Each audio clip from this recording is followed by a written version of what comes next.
प्रभु यीशु मसीह के मधुर और मीठे नाम में आज दिनांक 18 जनवरी दिन बुधवार को हम आप सब श्रोताओं का हार्दिक स्वागत करते हैं। आज के दिन के लिए वचन लिया गया है अय्यूब की पुस्तक उसका 32 अध्याय।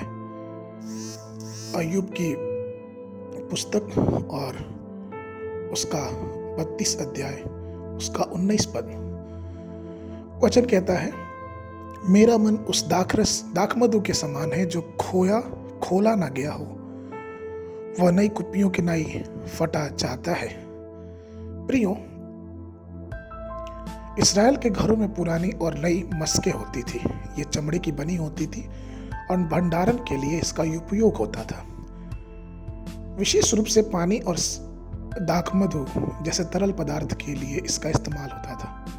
हम पवित्र शास्त्र में पढ़ते हैं कि जब इब्राहिम ने अपनी दासी हाजिरा को अपने घर से अलग किया तो उसे रोटी दी और पानी की कुप्पी दी।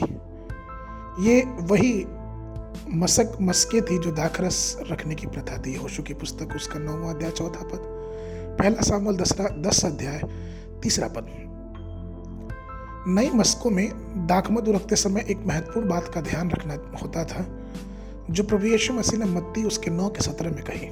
नया दाखमधु पुरानी मस्कों में नहीं भरते, नहीं तो मस्कें फट जाती और दाखमधु बह जाता है और मस्कें भी नाश हो जाती हैं, परंतु वे नया दाखरस नई मस्कों में भरते हैं जिससे दोनों सुरक्षित रहते हैं। प्रियो, जब हम भी मसीह यीशु के पास आते हैं तो हमारी सारी पुरानी बातें बीत जाती हैं, सब कुछ नया हो जाता है। हमारा और आपका हृदय उद्धार के उस नए आनंद से भर जाता है। एक नई दाखमधु की तरह उस कलवरी के लहू को अपने हृदय में एक नई शांति और प्रभु की दिव्य उपस्थिति से भर देना चाहिए। हम अनुभव करते हैं कि परमेश्वर ने अपने ज्योति से हमारे जीवन के सारे अंधकार को हमसे निकाल फेंका है। लेकिन कुछ ऐसे भी हैं जो इस नई दाखमधु को अपनी पुरानी मशकों में रखने की कोशिश करते हैं, अर्थात पुराने रीति रिवाज, पुरानी परंपराएं, बिना जीवन के बदलाहट और उस उद्धार में पुरानी बातों को लेके चलना चाहते हैं, जो कि संभव नहीं है। अय्यूब की पुस्तक उसके 32 के 19 पद में लिखा है कि मेरा मन उस दाखमधु के समान है जो खोला ना गया और वह नई कुप्पियों की नाई फटा चाहता है। प्रेरित पौलुस भी इस बात को दोहराता और कहता है कि मसीह के प्रेम से मुझे कौन अलग कर सकता है।